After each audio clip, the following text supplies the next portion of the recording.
Hello, here presenting. We are in Hedrick Elementary School, Central CA, and today we're having a special guest. So, who are you? My name is Mr. Rothman. I'm a teacher in San Francisco. Okay, and why are you interested in this classroom? I met Mr. Huerta at a conference, and I was really interested by everything that he's doing, and I decided I'd come check you out and see what you guys are up to. CSNSF rollout has been a great success so far. In less than 3 years, we're now at 55 schools and reach almost half of K-8 students in our district, which comes to about 10,000 kids. Something that's clear from feedback, surveys, and observation is we're not meeting the needs of all of our students equally, in particular girls and children of color, who report that they're less interested in computer science and less likely to have a career in computer science or technology. This is something we need to change, as all of our students need to develop identities as creators with technology and not just consumers of it. My research led me to El Centro, California, where I was introduced to several teachers who teach one of the most advanced technology curriculums that you will find anywhere.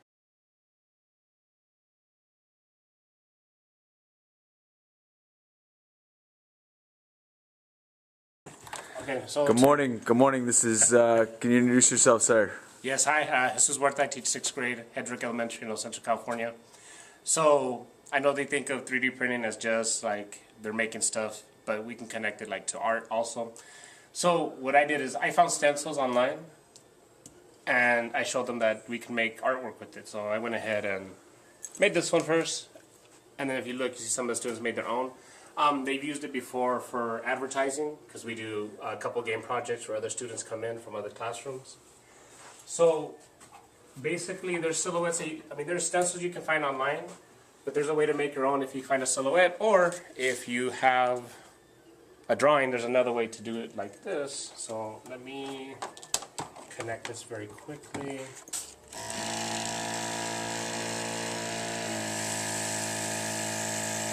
Oh man, I bet you the kids love using this thing. Oh yeah.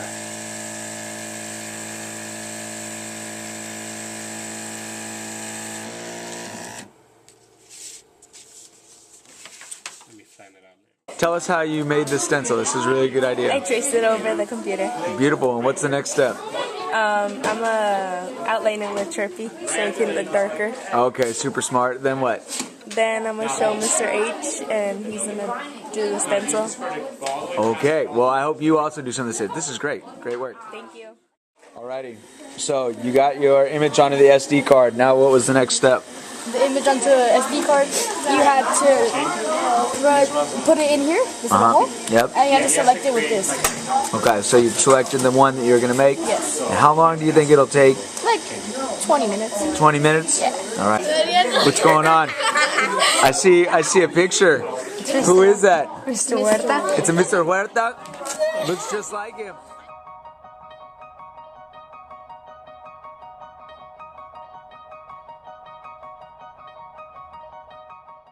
We themed out our whole year so that every month touches, for the most part, some STEM topic or STEM area. So like this month is robotics. We have like Think Like a Scientist month. We have Go Green month. What else do we have? We have I think careers, STEM careers month. So we kind of every month has some kind of connection to STEM. So it just so happens that this month we did the robotics. Okay. Good morning. What's your name? This is my project. It's about 3D printing. This is supposed to be a 3D printer I made myself. My group, I was like, we should make like 3D printers since no one else is gonna do it. So they're like, yeah, let's do it. So here's our information that we found. Did you know that 3D printers are usually used, like masks, they usually use them for movies? They do the facial things for movies and stuff. Through 3D printing. That's so amazing. I was trying to do a heart through this, so it's made out of a hot glue and some school supplies.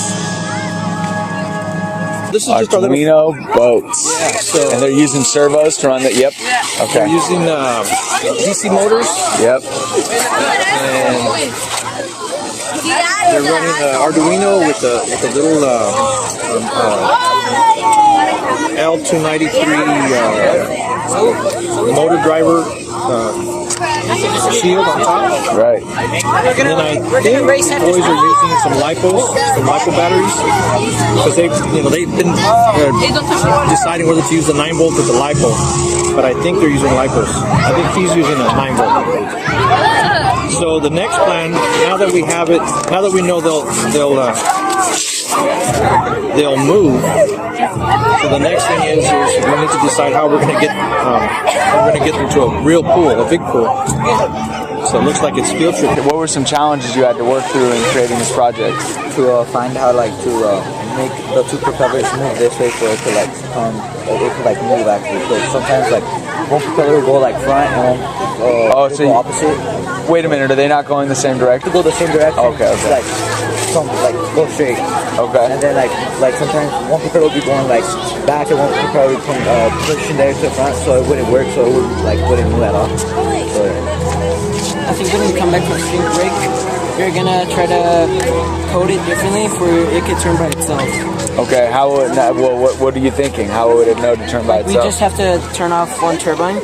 Okay. And then the one keeps going and then it turns. What was your favorite part of this project? The coding. Oh, you enjoyed the coding part? What other coding are you guys currently working on? Well, right before this, we did an Iron Man glove. Oh my God. And it's like a new pixel. I still have mine. Actually, there's a kid that has it. Is it close? You wanna go get it? Go get it. Wait, hey, call Julian. All right, gentlemen, tell me about these projects. Well, mine is coded using a Arduino Nano and this breadboard where I coded it to change the colors and the pattern of this NeoPixel with these wires and a battery to power it, so we don't need to connect it to the computer. So which superhero are you supposed to be? Iron Man. Okay, tell me about your project. Well, I just 3D printed the pieces one by one. And You 3D printed those one by one? Yeah. Okay. Tell me more. And I just used LED lights for the lights. They don't turn on, but They could. they could. Okay. And what about did you also do the gauntlet in the middle? In the middle, yeah. Oh man, amazing. And I just spray painted the glove with gold paint. Amazing, gentlemen.